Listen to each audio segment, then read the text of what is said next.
want to sing your praises, but I'm not that convinced. TNA, it's time, it's time, it's time. You got a dose of the truth. It's time. Do you have one of the best rosters in the world? Yes.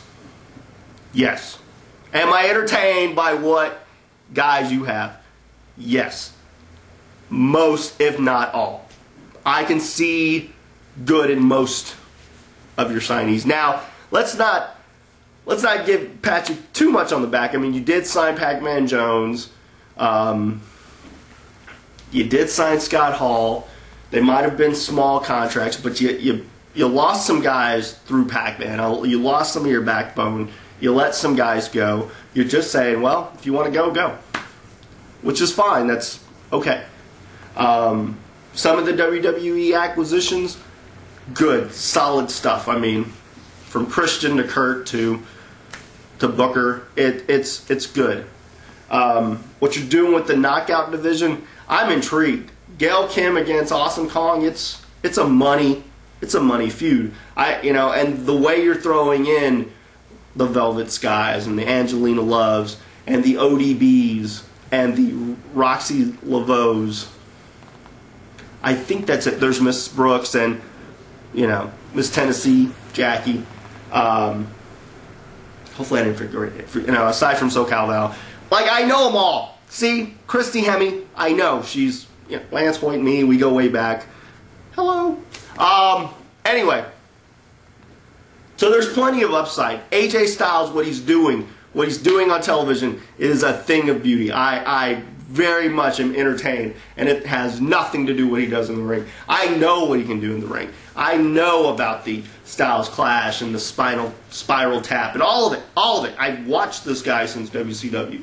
So he's good, man. He's good. I like what he does. I like what they do with certain guys. There's just certain booking aspects that I kind of go, well, man, let's look at something. The Kaz Kurt Angle main event match that main evented in Impact right after a pay-per-view.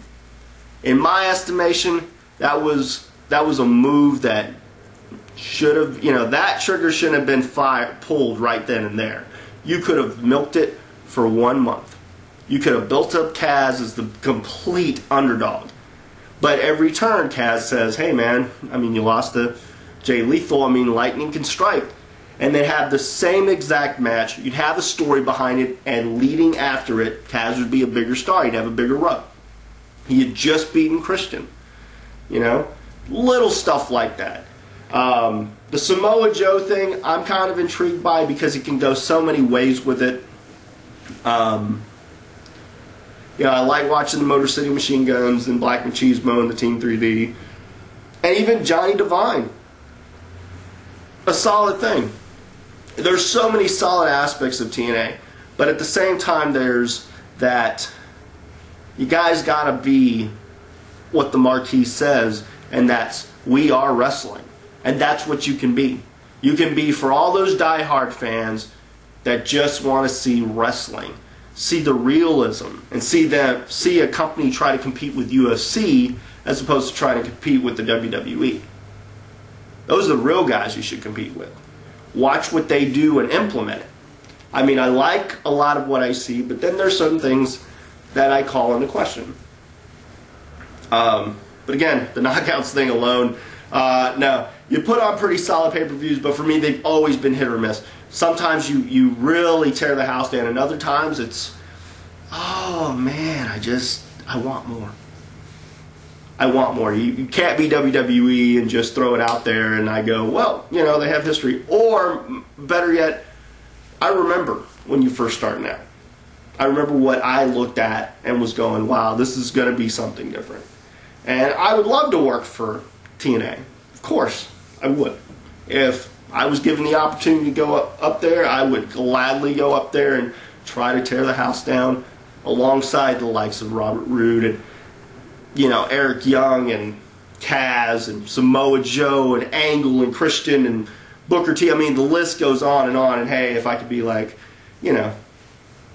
get a couple of knockouts to look my way, even on TV, it'd be pretty damn awesome. So hopefully you liked the Luchador does TNA and get your minds out of the gutter. It's not how we do it. Well, we do, just not with the cameras yet. All right, so everybody, thanks again. Luchador signing off.